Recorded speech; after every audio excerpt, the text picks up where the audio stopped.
Кратки најави за денес. Охридските советници изгласа измени за годишните планови за вработување во општината за 2022. Недостиг на персонал и болнички кревети за лекување ковид пациенти во Охридската болница.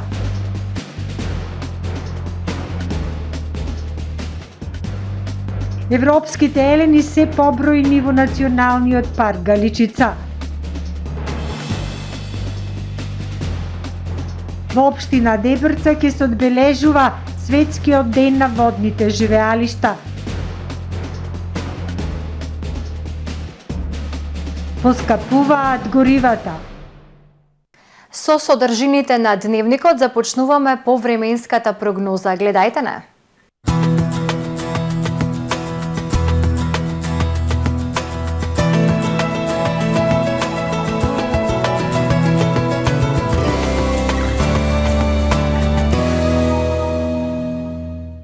Во Охрид денес претежно сончево време со локална облачност и максимална дневна температура од 5 степени Целзиусови. Попладне ќе дојде до зголемување на облачноста. Во текот на ноќта кон вторник врнежи од дожд и снег. Во вторник над северозападна, северна и централна Европа врнежи од дожд и снег проследени со засилен ветер. Врнежи од дожд и снег се очекуваат и во централните и јужните делови на Балканскиот полуостров, а врнежи од дожд на Апенинскиот. Во останатите делови од Европа времето стабилно со зголемена облачност. Утре на север од Балканскиот полуостров времето умерено облачно со сончеви периоди и студено.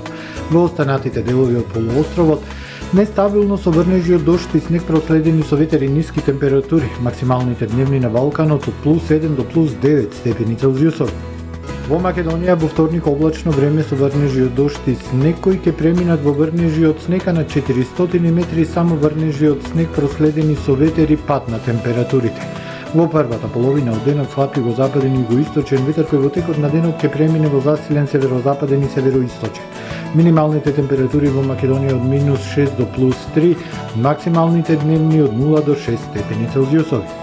Во нашиот град во вторник времето облачно со врнежи од снег во вторник, проследени со ветер, ниски температури и засилен североисточен ветер. Минималната -1, дневната само 2 над нулата. Во среда, во првата половина од денот времето умерено облачно со слаб снег, ветровито и студено. Во текот на денот ќе биде умерено облачно со сончеви периоди. Минималната температура -5, дневната +4. Во четврток и петок времето претежно сончево со локална облачност, минимална температура од -5 односно -7 степени, дневната максимална +4 односно +2 степени Целзиусови.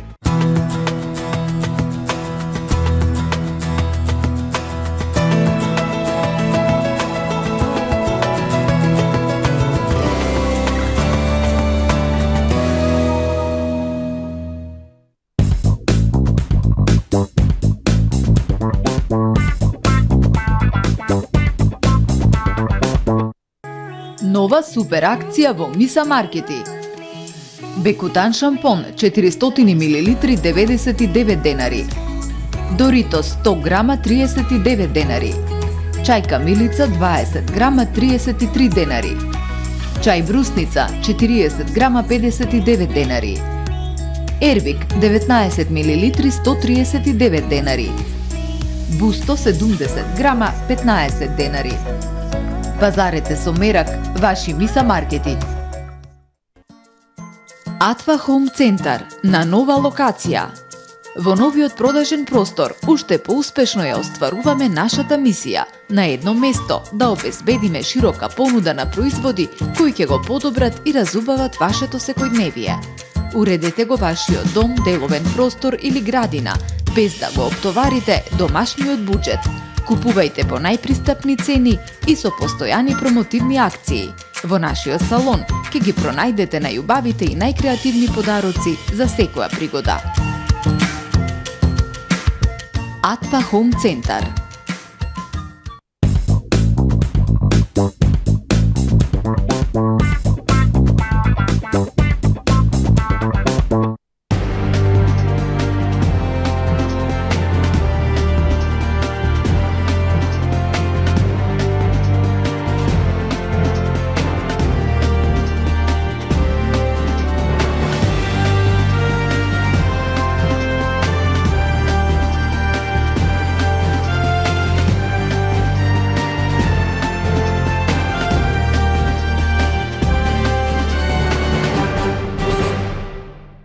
Добар ден, прво издание на Дневникот на ТВМ.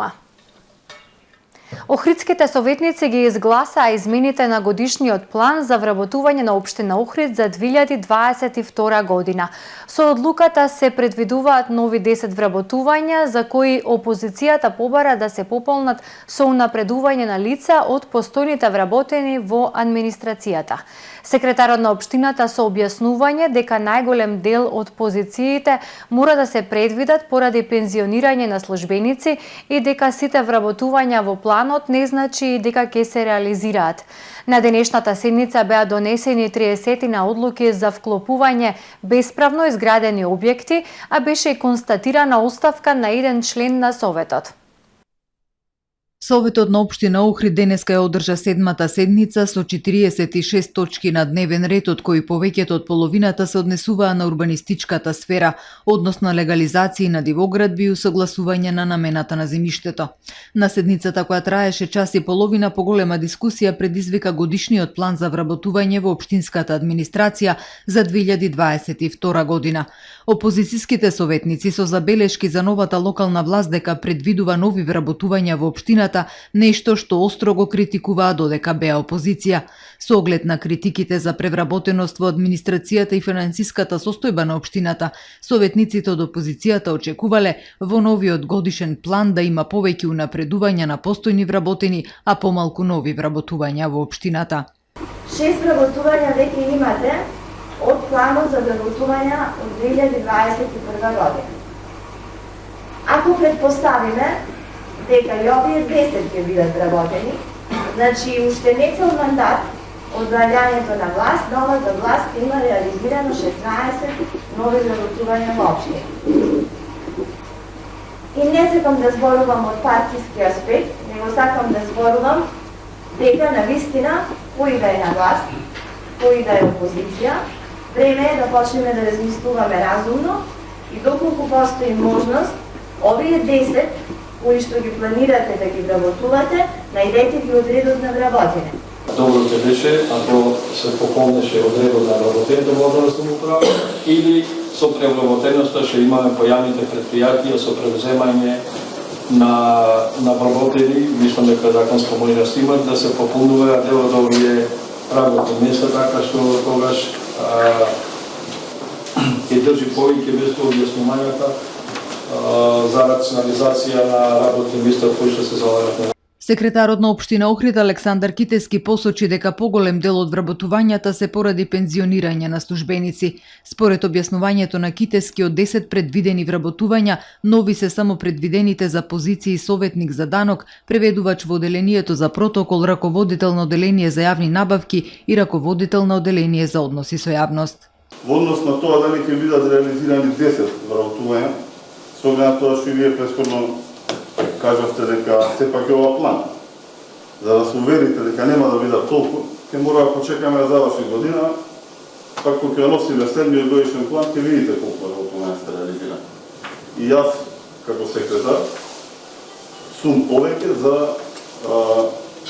барем во овој период унапредување на административни службеници, постоечки тука, кои што години седат на некои ниски звања, и тоа како се вршат добро својата работа. На денешната седница беше усвоена одлука за спроведување мерки за субвенционирање на трошоци за комунални услуги, беа разрешени старите и минувани нови членови во повеќе училишни одбори, а беа донесени и повеќе одлуки за вклопување во планска документација на бесправно изградени објекти, односно легализации. На денешната седница беше констатирана и оставката на советникот Димитар Велјановски. Во Советот испразнетото место од листата предложена од граѓани позната како Охрид пред се, која во новиот состав коалицира со владеачкото мнозинство, ќе го пополни Леона Кичеец. Охридската болница преполна со ковид позитивни пациенти. Има уште десетина слободни кревети. Моментално има 45 хоспитализирани на интерното и инфективното оделение. Модуларната болница од декември е затворена поради прокиснување на кровот. Охридската болница преплавена со ковид пациенти. 45 хоспитализирани лица се лекуваат на инфективното и интерното оделение во Охрид. Бројот и на амбулантни случаи е во пораст. Дневно има околу 170 пациенти на преглед. Дури 90 лица заболени со коронавирусот примаат терапија во дневната болница. На ковид оделенијата има уште десетина слободни места. Доколку и тие се пополнат, ќе се бара помош и од другите здравствени установи. Тоа го правиме за да можеме хируршкиот блок си работи нормално, целата болница работи со она е нормална, да речам, патологија, операциите се прават по нормален тек, со закажани термини. Едино е што амбулантните случаи кои што не се поврзани со ковид примаат во хируршкиот блок. Имаме и заболени медицински и доктори и сестри, меѓутоа пат на ротација од другите одели покушаваме да го надоместиме тој недостаток онаму каде што треба. Хоспитализираните се главно постари лица со други коморбидитети. Дел од нив се на кислородна поддршка и со тешка клиничка слика. Пациенти се во главно постари со други коморбидитети. Моментално сите овие пациенти што се на хоспитализирани се релативно повозрастни со други сосема коморбидитети, со други болести, така да се надевам дека нема да имаме помлади пациенти кои што ќе имаат потешка клиничка слика. Имаме доста амбулантни прегледи, меѓутоа бројот на хоспитализации е на некој, да кажем така, задоволително ниво. Меѓутоа е болницата релативно исполнета до последното место. Недостигот на болнички кревети за лекување на ковид-позитивни пациенти се должи на затворањето на модуларната болница во декември поради прокиснување на кровот. Затоа е известено Министерството за здравство, иако се работи за релативно мал зафат, се уште не е извршена санација. Второто полугодие во основните и средните училишта во земјава треба да почне утре со физичко присуство на учениците согласно одлуката на владата од минатата недела.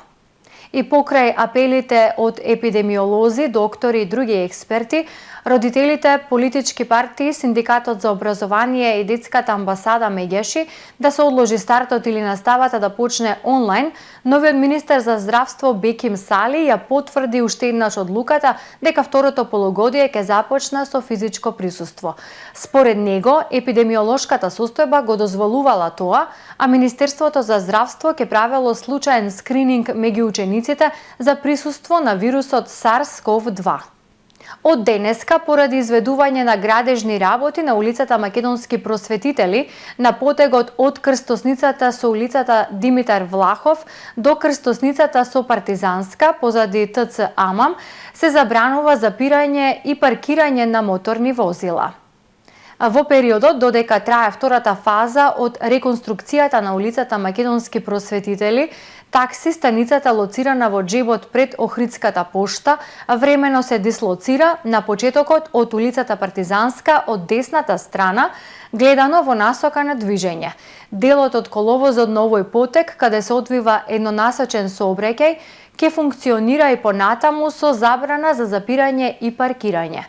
Од општината апелираат со сите учесници во сообраќајот да се придржуваат кон ново воспоставениот времен режим на сообраќај и да ја почитуваат поставената сообраќајна сигнализација. Европските елени стануваат украс на планината Галичица. Станува се побројно стадото елени од репродуктивниот центар во Националниот парк Галичица. Оваа година единки ќе бидат пуштени во дивина по претходна селекција.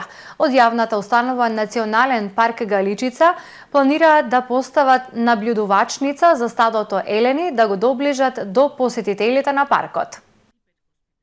Европските елени стануваат украс на планината Галичица. Се зголемува нивниот број во репродуктивниот центар на јавната установа Национален парк Галичица.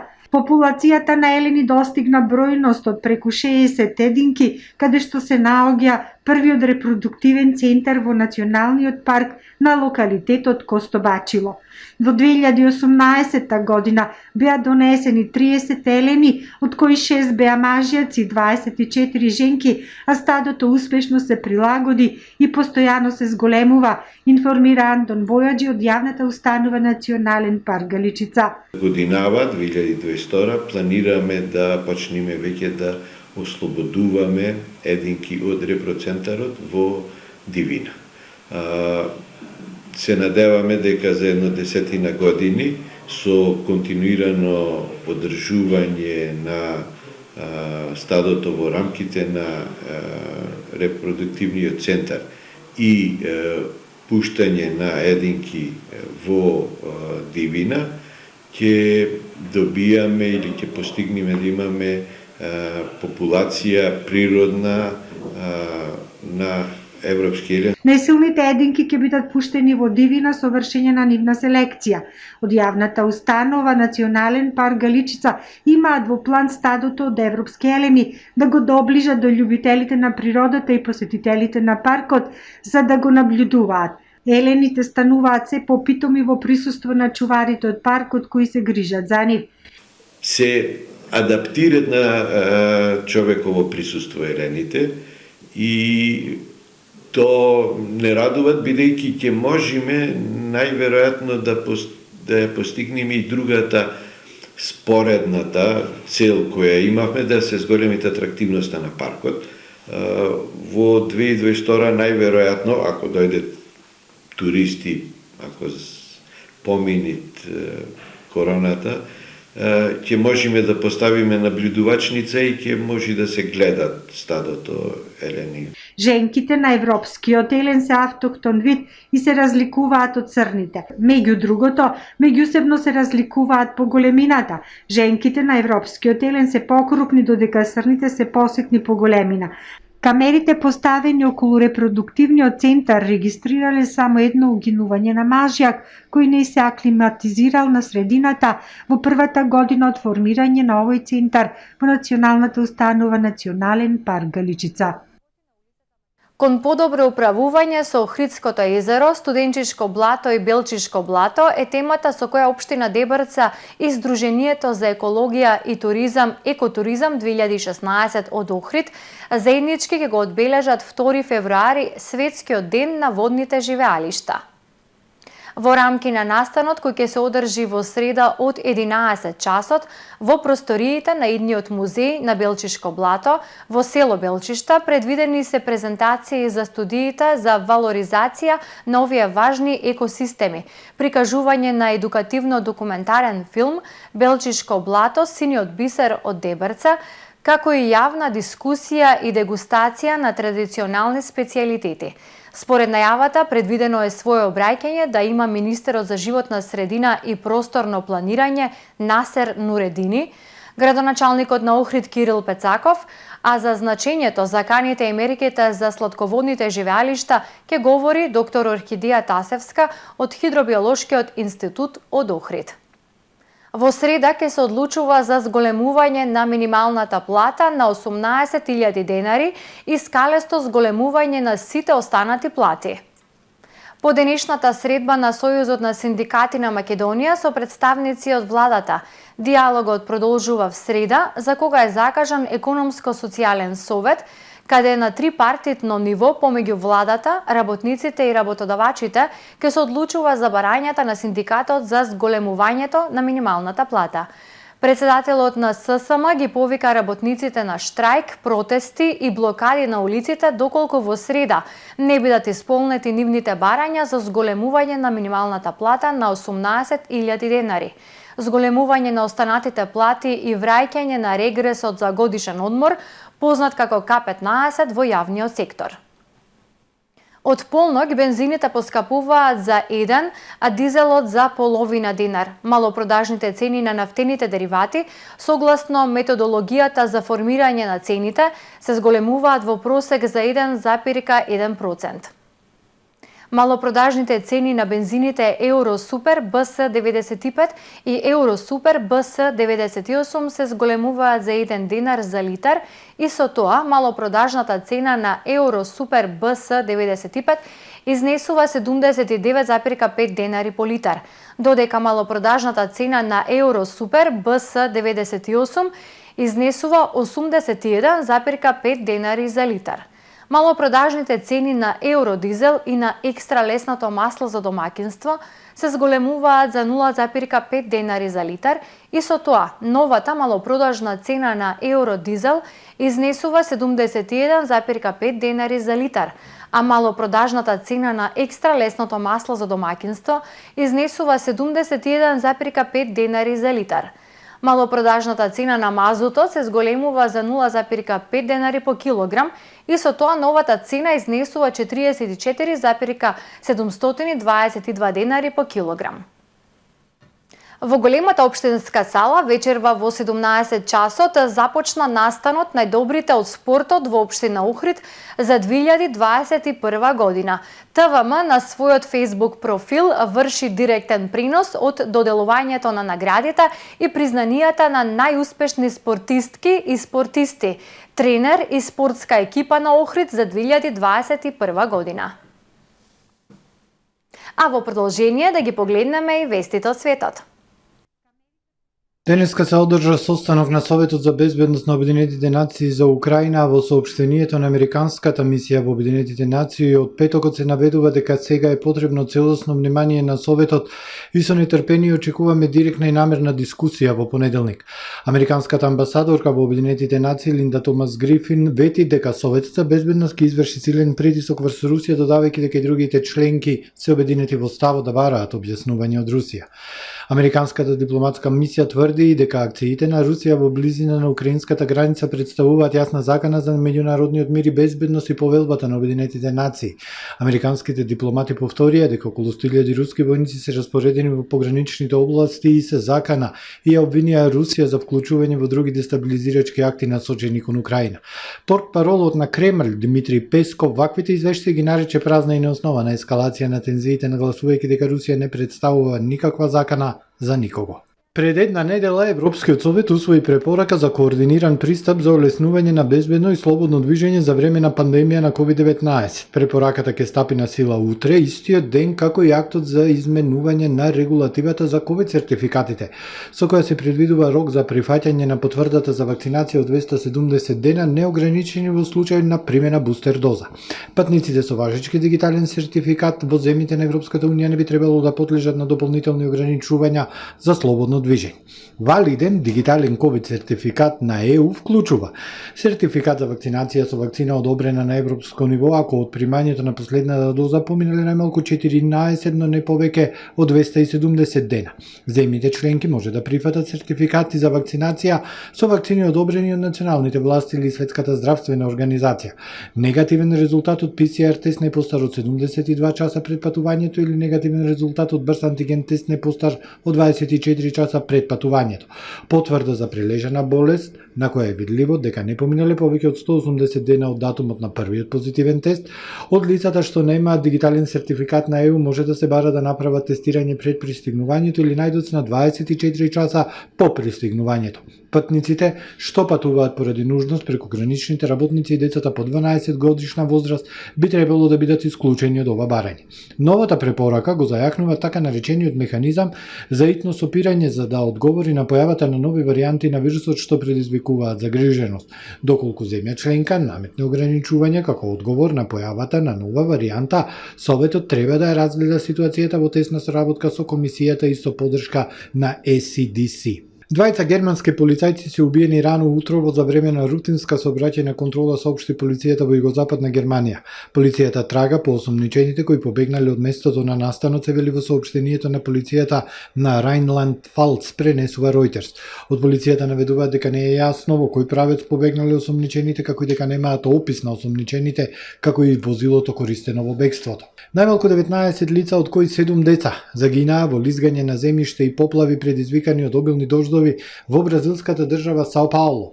Властите информираа дека уште 9 лица се повредени, а 5 се водат за исчезнати, околу 500 семејства останале без покрив над главата. Гувернерот на Сао Пауло, Жоао Дорија, кој вчера ги посети поплавените подрачја, одобри околу 2,8 милиони американски долари за итна помош за загрозените градови. Заврши првиот дневник на ТВМ. Ви благодарам што не следевте. Довидување.